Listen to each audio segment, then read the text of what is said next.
शहादत के 21 साल पूरे, सरकारी दावे वादे अधूरे। नमस्कार, आप देख रहे हैं खबर फास्ट और मैं हूं कायनत अंसारी। देश ने 21वां कारगिल विजय दिवस मनाया। इस दौरान उन शहीदों को याद किया गया जिन्होंने अपने प्राणों की आहुति देकर देश के मान सम्मान और गौरव की रक्षा की। और हर साल की तरह इस बार भी कारगिल में हुई जवानों की शहादत को याद किया गया और श्रद्धांजलि अर्पित कर दी गई। लेकिन शहीद जवानों के कुछ परिवार ऐसे भी हैं जिनके जख्म आज भी हरे हैं। इन परिवारों को बेटे की शहादत पर तो गर्व है, लेकिन सरकारी और प्रशासनिक अनदेखी इनके जख्मों को भरने नहीं दे रही। इन्हें इंतजार है तो उस सरकारी वायदे का जो अब तक पूरा नहीं हुआ है, अधूरा है।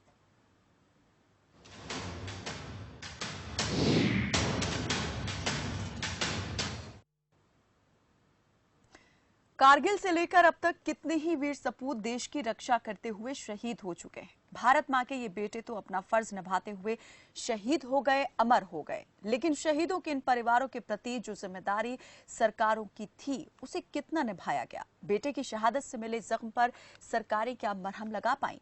शायद नहीं, क्योंकि अगर ऐसा होता तो शहीदों के ये परिवार आज यूं भुलाए जाने का शिकवा नहीं करते। तो शहीद परिवारों के कुछ सदस्यों ने यहाँ पर अभी भी अनदेखी का और लापरवाही बरते जाने का आरोप जो है सरकारों पर, प्रशासन पर मढ़ा है। और इसी बीच हमारे साथ राहुल मनहास जुड़ चुके हैं गुरदासपुर से। राहुल हमारे साथ जुड़े हैं और कारगिल में शहीद हुए जवान के आप बेटे हैं। बहुत स्वागत है आपका राहुल हमारे साथ कार्यक्रम में जुड़ने के लिए। राहुल, हम ये जानना चाहेंगे कि जो वायदा सरकार की तरफ से किया गया था, प्रशासन की तरफ से जो आश्वासन या दावा किया गया था, वादा किया गया था, वो कितना पूरा हो पाया है? क्या आप मानते हैं या आपको लगता है कि शहादत को भुला दिया गया है?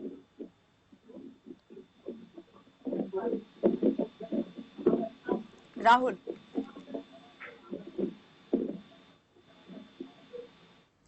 राहुल आपकी आवाज हमें नहीं मिल पा रही है, तो हम राहुल से दोबारा से संपर्क साधने की कोशिश करेंगे। कुछ परिवार ऐसे हैं जिनका सीधे तौर पर कहना है कि जो वायदे सरकार ने उस वक्त किए थे जख्मों पर मरहम लगाने के लिए, शहीद को श्रद्धांजलि देने के लिए, सच्ची श्रद्धांजलि अर्पित करने के लिए, उन वादों को आज तक पूरा नहीं किया है। कोई परिवार अपने बेटे के लिए स्मृति स्थल जो है, स्मृति स्मारक बनाने की मांग करता दिखाई देता है, सुनाई देता है, तो कोई अपने बेटे के नाम पर सरकारी स्कूल का नाम रखने की मांग जो है वो लेकर बैठा हुआ है। लेकिन ये मांगे जो हैं और ये उम्मीदें अभी तक पूरी नहीं हुई हैं। गुरदासपुर से राहुल हमारे साथ, राहुल मनहास जुड़ चुके हैं। राहुल, मेरी आवाज मिल पा रही है आपको? Yes ma'am. राहुल, ऐसा आपको क्यों लगता है कि सरकारें अपना दावा और वादा जो है वो भूल बैठी हैं? क्या आपको ये लगता है कि सरकार ने शहादत को भुला दिया है? मैम देखिए, सबसे पहले तो मैं यही बोलना चाहूंगा कि हमारे गांव में ना कि पापा की कोई गेट भी नहीं बनाया गया और ना ही कोई स्टेडियम बनाया गया कि बच्चे स्पोर्ट्स एक्टिविटी में आगे जाएं। जी। और जो हमारे मंदिर है वो भी हमने अपने पैसों से बनाया। सरकार को चाहिए कि हमें भी एक जॉब दीजिए सरकारी। अभी तक मैंने +2 पास कर लिया, मुझे कोई जॉब नहीं मिली और कोई सहायता नहीं मिली सरकार से। राहुल, हम थोड़ा ये भी चाहेंगे, कौन जी नहीं, जी हम देखा कर देते हैं। राहुल, थोड़ा सा हम चाहेंगे दर्शक भी ये जान पाएं अपने पिता के बारे में, उनके बलिदान के बारे में आप जरा बताएं। सेना में किस पद पर वो कार्यरत थे, किस तरीके से उन्होंने वीरता के साथ लड़ते हुए अपने प्राणों की आहुति दी और उस वक्त जो है सरकारों ने क्या वायदे किए थे? मेरे पापा लेफ्टिनेंट रणवीर सिंह जी, जो कि कारगिल वॉर में शहीद हुए थे जी 1999 16 जून 1999 को। तो मैं यही बताना चाहूंगा, मेरे पापा और YK जोशी जो तब कर्नल थे, पापा उनके साथ थे। तो पापा ने जब मूव किया सोलोलिंग पे, तो पापा ने अपने बंकर में बैठ के चिट्ठी लिखी थी दादी को कि मेरी परीक्षा की घड़ी आ चुकी है, आप बच्चों का ध्यान रखना। तो पापा ने जब ऊपर मूव किया तो एक उनके साथ जो ऑफिसर्स थे, तो पापा को उन्होंने बोला कि रणवीर सिंह थोड़ा मूव बैक हो जाओ, कि उनको हमारी पोजीशन का पता लग गया है। पापा बोलते नहीं, मैंने बैक नहीं होना, मैंने इनको धकेलना है, मारना मैंने इनको, फिर ही होना है। तो पापा ने एक राउंड फायर किया, उनका जो तोप से होते हैं, जो छोटा राउंड फायर होता है, पापा ने वो फायर किया, उनका पूरा एक बंकर उड़ा दिया था पापा ने। तो जब दूसरा फायर करने लगे तो उनको उनकी पोजीशन का पता चल गया था, तो उन्होंने सीधे हेडशॉट लिया था पापा को।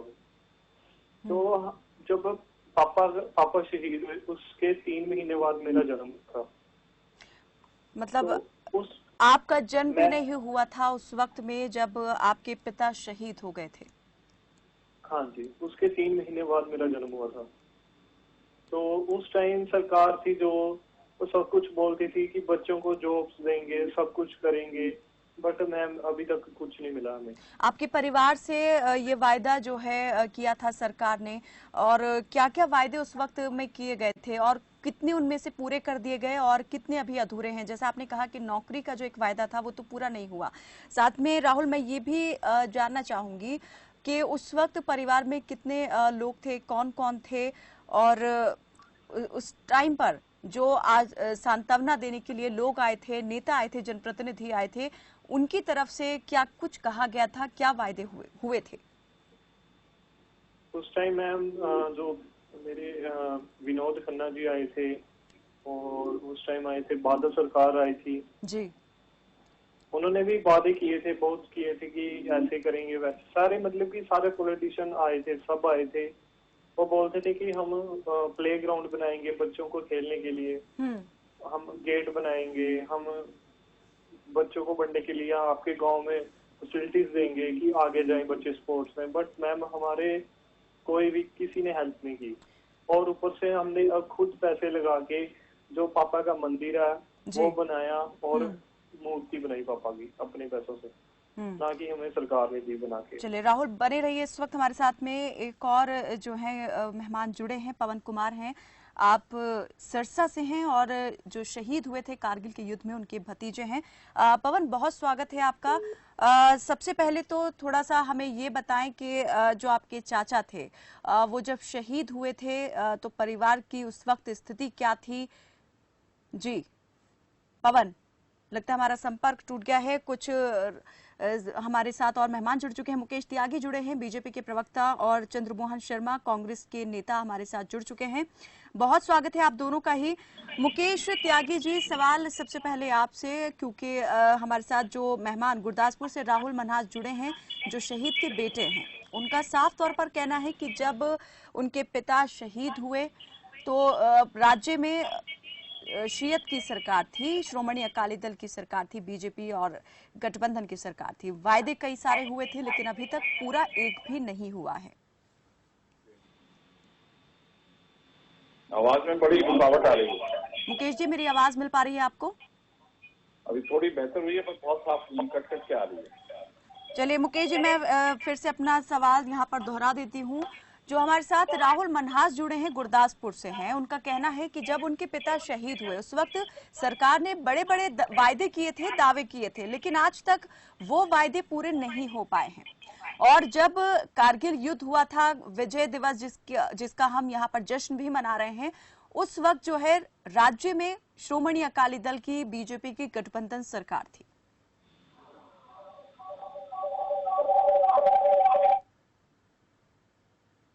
मुकेश जी, मैं ये समझता हूँ कि आज का दिन बहुत ही हमारे लिए महत्वपूर्ण दिन है, और जिस प्रकार से काले बादल हमारे सरहदों पे छाए हुए हैं, उधर से चाइना से, उधर से पाकिस्तान से, तो कारगिल विजय दिवस मुझे लगता है इसका बहुत बड़ा महत्व है। आज के दिन हमारे तमाम फौजों को इंस्पायर करने के लिए, प्रेरणा देने के लिए, जिस प्रकार से आज डिफेंस मिनिस्टर, रक्षा मंत्री defence Rajnath Singh ji national museum में गए हैं और देश के गए हैं, तो मैं समझता हूँ कि हमारा देश और मोदी सरकार पूर्ण रूप से कमिटेड है किसी भी प्रकार के डिफेंस पर्सनल के मनोबल को ऊपर करने के लिए।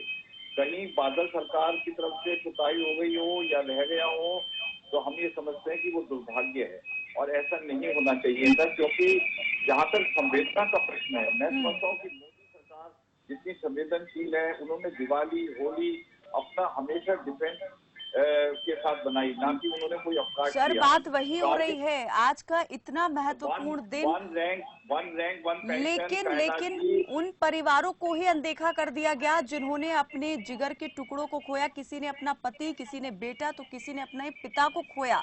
मूल्य किसी भी तरीके से नहीं चुकाया जा सकता है, लेकिन जो सम्मान यहाँ पर जिसके हकदार है, कम से कम वो अगर वक्त पर ना मिले तो फिर यहाँ पर सवाल उठाना तो लाजमी बनता है। आऊंगी आपकी तरफ, कुछ दिक्कत हो रही है तकनीकी आपकी तरफ से, आवाज हमें नहीं मिल पा रही है। मुके चंद्रमोहन हमारे साथ जुड़े हैं, चंद्रमोहन शर्मा, कांग्रेस के नेता। चंद्रमोहन जी, सवाल यहाँ पर सरकारों से है, आपकी सरकार भी है, लेकिन अभी तक जो है परिवारों की अनदेखी, वो भी उन परिवारों की जो शहीदों के परिवार हैं।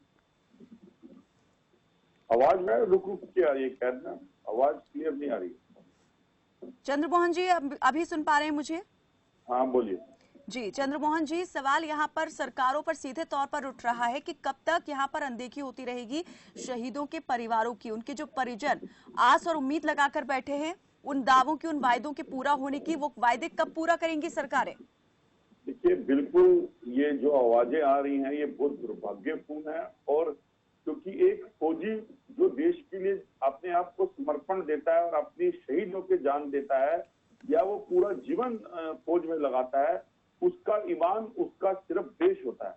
उसके लिए अपने देश से बड़ा कुछ नहीं होता है। और सरकारें आती हैं, जाती रहेंगी, और अगर इस तरह की किसी तरह की अनदेखी हो रही है तो ये अनदेखी का मैं पुरजोर विरोध करता हूँ, क्योंकि इन चीजों के ऊपर किसी तरह से कोई भी अनदेखी नहीं होनी चाहिए। खासतौर आज की सरकार जो अपने आप को राष्ट्रीयता की बात लेके और उसकी पहल करके आगे चलती है, अगर उसके रहने पर भी इस तरह की अनदेखी होती है तो ये प्रश्न चिन्ह उस पर उठता है। क्योंकि आपने जब सरकार में आए तो आपने पिछली सरकारों की इन्हीं नीतियों को ये कह के कि वो इस पे खरी नहीं उतरी, और आज आपके पास 7 साल गुजरने के बाद आप कारगिल दिवस तो मनाते हैं, लेकिन कारगिल के अंदर शहीद हुए हमारे देश के जवान, हमारे बेटे, हमारे शहीद, उनकी जो विधवाएं, उनके बच्चे हैं, उनके लिए कुछ नहीं करते। जो आप ऐसा फंड इकट्ठा करते, अच्छा तो ये हो कि आप उनकी मदद करें, तो ये करते नहीं। क्योंकि जब देश का जवान शहीद होता है तो वो यही कहता है कि जब मैं मर जाऊं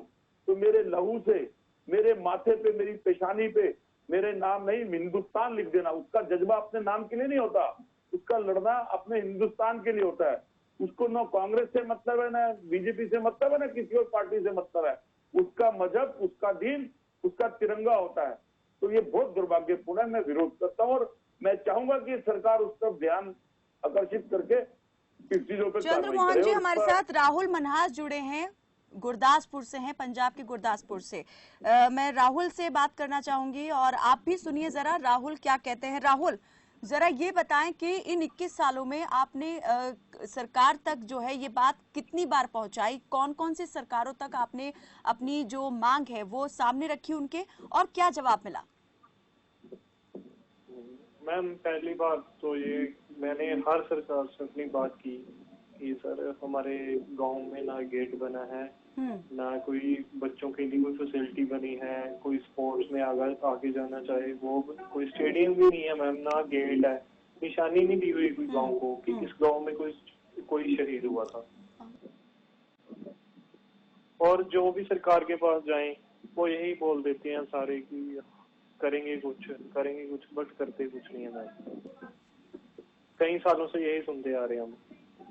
कांग्रेस की जब सरकार यहाँ पर आई राज्य में, पंजाब में, तब आपने ये बात रखी एक बार फिर से? हमने रखी थी मैम बात, बट किसी ने सुनी नहीं हमारी, अनदेखा कर दिया हमें। चंद्रमोहन जी क्या कहेंगे आप? देखिए, अगर इन्होंने किसी सही एक व्यक्ति के साथ नहीं पहुंच पाए हैं, मैं इनसे अनुरोध करूंगा कि आपने जो एरिया के विधायक हैं और उनके जो जनप्रतिनिधि सांसद हैं उनसे मिले। अगर वो कांग्रेस के हैं तो मैं बिल्कुल आपसे कह रहा हूं कि आज आप मीडिया के ऊपर ये क्या होता है अगर वो कांग्रेस के हैं या बीजेपी बात रख रहे हैं। कैप्टन अमरिंदर सिंह खुद फौज से रिलेटेड है और बहुत ज्यादा इन चीजों पे ध्यान रख के इमीडिएट बात करते हैं। कैप्टन अमरिंदर सिंह एक ऐसे मुख्यमंत्री हैं जो इन चीजों को अपने आप फोन करके भी जान लेते हैं। तो मैं राहुल आपसे अपील करूंगा कि आप पहले अपने एरिया के प्रतिनिधि से बात करें, नहीं होते हैं तो आप मुख्यमंत्री तक पहुंचे, कोई जरूरत होगी तो हम भी आपकी मदद करेंगे। राहुल, सर हमने सबसे बात करके देखी है, कोई सर अनदेखे कर देते हैं सर साहब। हम क्या करें सर, थक गए हम बोल बोल के सबको कि गेट नहीं भरना। सर 19 साल हो गए इस बात को, 19 सुन रहे हैं साल आप? हो गए सर। मुकेश त्यागी जी, चंद्रमोहन जी, आप दोनों ही सुन पा रहे होंगे। कंडीशन तो इनकी ये नाउम्मीदी सुनाई दे रही होगी आवाज में।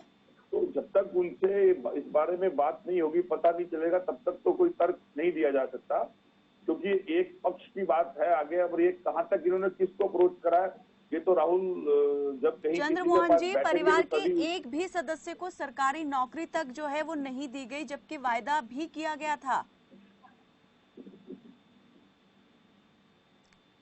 राणा जी मेरे से कर रहे हैं बात? जी जी, हाँ जी, क्या कह रहे हैं?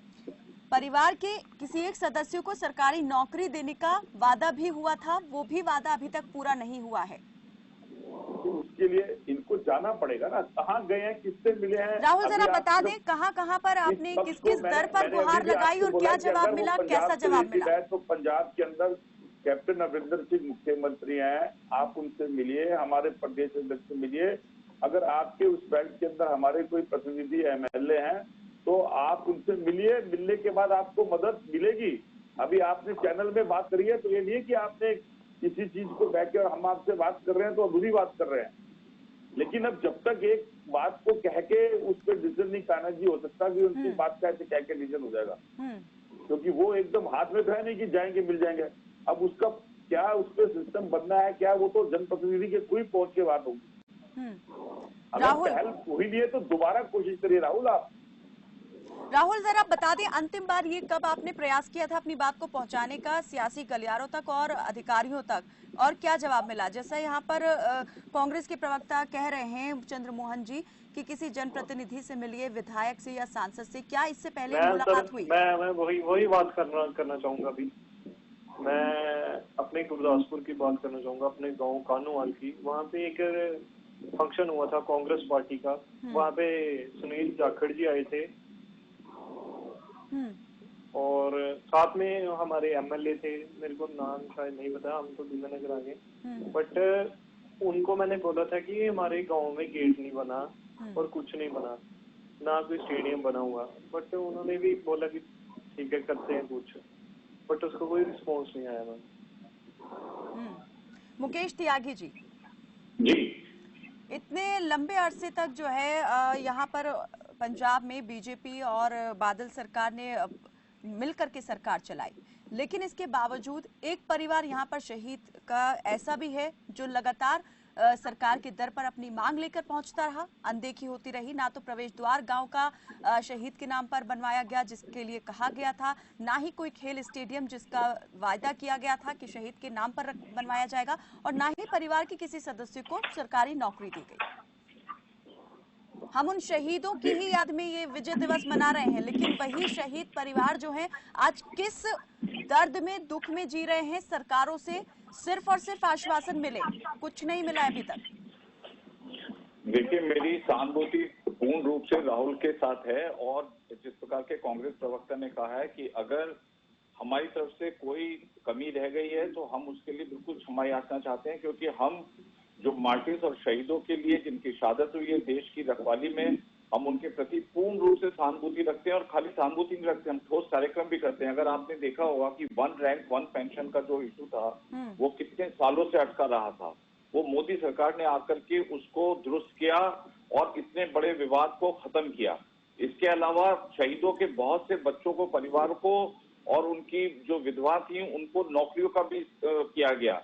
इसके अलावा कहीं कहीं मेरे पास पूर्ण रूप से एग्जाम्पल नहीं, लेकिन कई स्कूल में शहीदों के नाम से उनके स्कूल के नाम भी चेंज किए गए, उनको स्कॉलरशिप बढ़ाने का भी काम किया गया। मैं आपको अभी एकदम स्टैटिस्टिक्स नहीं दे सकता हूं, पर मुझे मालूम है कि सरकार ने बहुत बड़ा आवंटन किया था कि उनकी जो स्कॉलरशिप उस वक्त मिलती थी उससे कई गुना ज्यादा उनको स्कॉलरशिप मिले।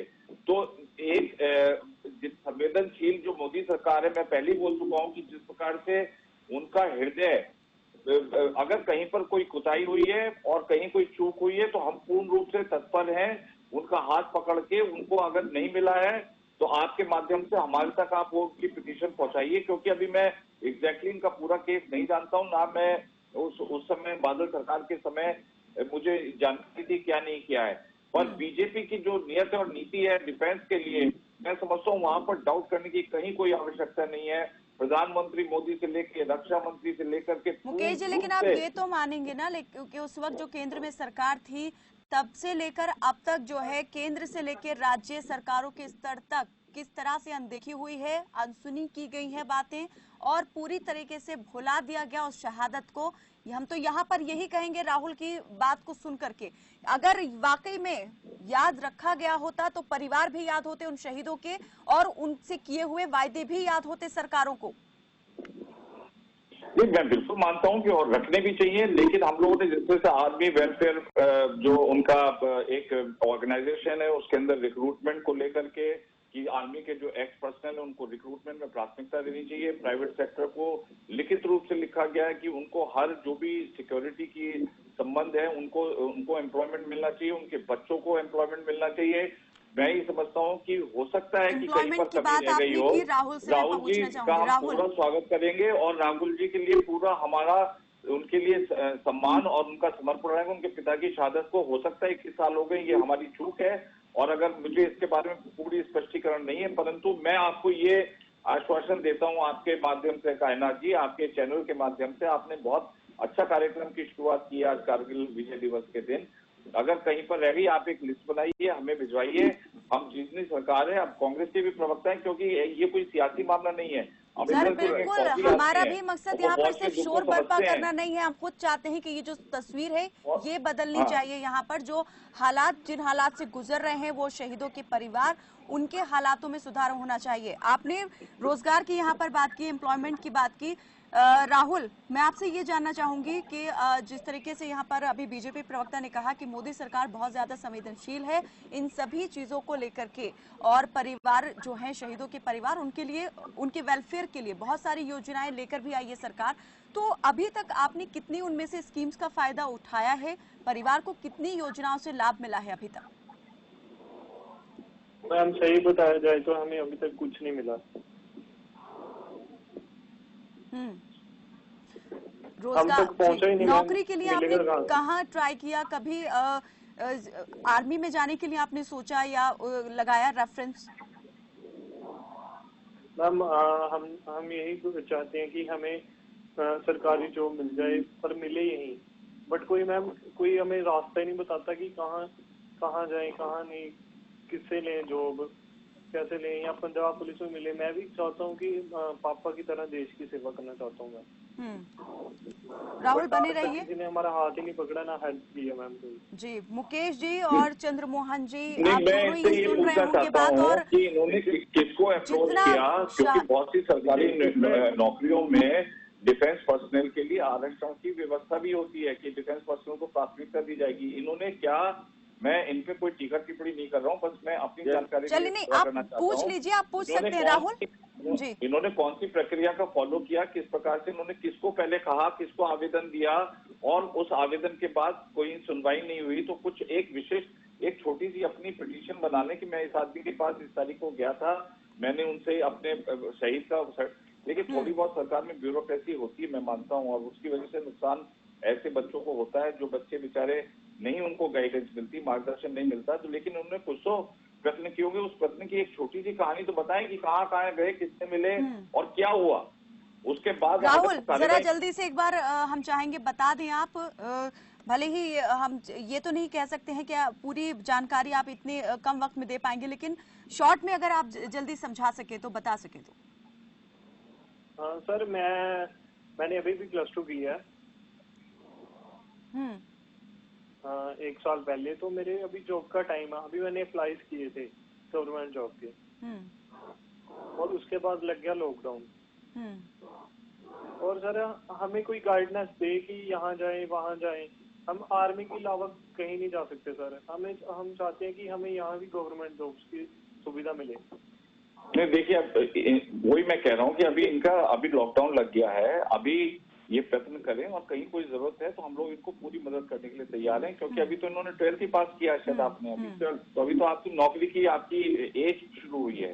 तो अभी आपको अगर कोई सहायता नहीं मिलती तो आप कायनात जी के और स्टूडियो के माध्यम से आप हमारे पास पहुंच गए हैं और हम आपकी पूरी संज्ञान ले रहे हैं और कांग्रेस वाले भी संज्ञान ले रहे हैं। चंद्रमोहन जी, हम सब लोग एक है इस मामले में, कोई हमारे में मतभेद नहीं है। चलिए चंद्रमोहन जी, आपकी मुझे मैं प्रतिक्रिया लूंगी, इस पर आपका पक्ष लूंगी। एक और हमारे साथ मेहमान जुड़े हैं, सिरसा से जुड़े हैं पवन कुमार, जो शहीद के बेटे हैं, कारगिल युद्ध में जो शहीद हुए थे। पवन, बहुत स्वागत है आपका।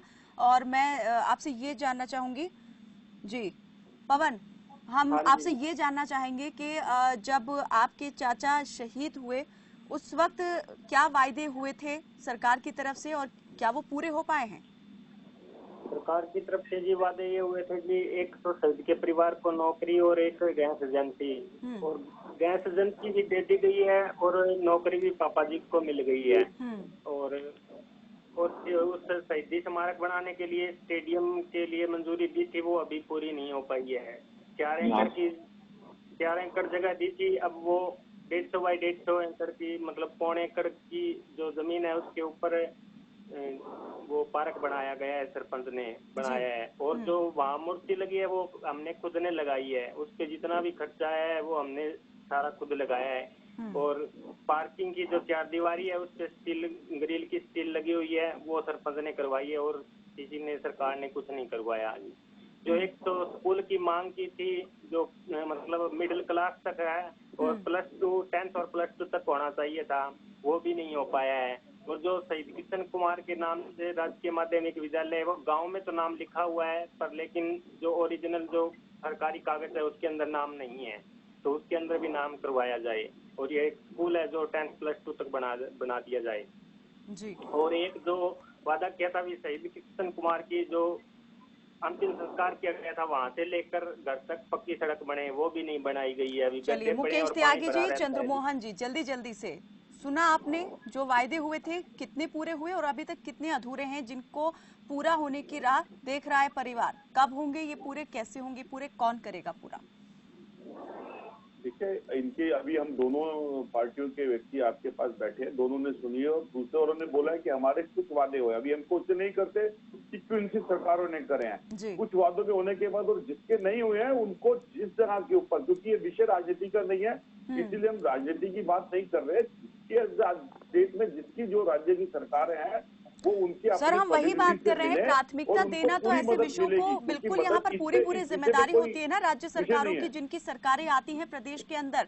जनता इसलिए चुनकर भेजती है सरकारों को कि वो उनकी जो समस्याएं हैं वो तो दूर करेंगे ही, साथ ही उनके विकास के लिए और उनकी खुशहाली के लिए काम करेंगे। जो वायदे होते हैं सरकारों की तरफ से वो पूरा करना सरकारों का ही जिम्मा होता है। तो ऐसे में यहाँ पर अगर ये परिवार कुछ उम्मीद आस लगाकर बैठे हैं जो खुद सरकारों ने बंधाई थी, वो हम सिर्फ ये जानना चाहते हैं वो कब पूरी होगी।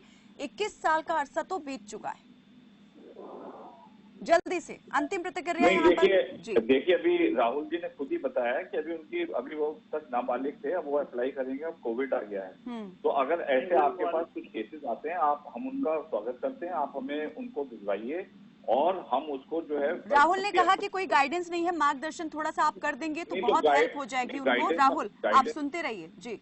देखिए गाइडेंस के लिए अगर आप एक्टिव होंगे तो आपको गाइडेंस देने वाले बहुत सारे मिल जाएंगे, ऐसे एक्स सर्विसमैन आपको मिल जाएंगे जिनको फायदा भी पहुंचा है। तो आपको थोड़ा सा सक्रिय खुद भी होना पड़ेगा। आपको ऐसे बड़े बड़े अफसरों के पास कोई आपसे मिलने के लिए मना नहीं करेगा, और कोई मिलने को मना करता है तो आप हमें बताइए, हम उसको मुख्यमंत्री के स्टेट तक वहां भेजाएंगे, डिफेंस मिनिस्टर तक पहुंचवाएंगे। लेकिन अगर आप प्रयत्नशील नहीं होंगे तो कोई आपके घर पे बैठ करके, देखिए हिंदुस्तान के अंदर ये सब होता है। नहीं सर, प्रयत्न तो बहुत यहाँ पर किया गया। परिवार के सदस्यों ने, क्या लगता है आपको, परिवार के सदस्यों ने प्रयत्न नहीं किया होगा, बात नहीं रखी होगी? तो मैं हमारी तरफ से गाइडेंस जो है, आप हमेशा आपके द्वार खुले हैं और डिफेंस वालों के लिए तो मोदी सरकार के द्वार हमेशा 24 घंटे खुले रहते हैं। चंद्रमोहन जी, बिल्कुल कहीं कमियां हैं तो आज सेंटर में बैठी भाजपा सरकार को इसको बिल्कुल दुरुस्त करना चाहिए, क्योंकि जब आप विजय दिवस बनाते हैं तो उस विजय दिवस के अंदर जिन शहीदों और जिन शहीदों के परिवारों को जिस तरह की जरूरत है, मैं अपने मित्र से बोलता हूं कि उन सब चीजों को, कि आज अब सेंटर में है सर, सेंटर की तो जिम्मेदारी है ही, लेकिन राज्य सरकार की भी जिम्मेदारी बिल्कुल बनती है। बहुत बहुत शुक्रिया आप सभी मेहमानों का हमारे साथ इस चर्चा में जुड़ने के लिए।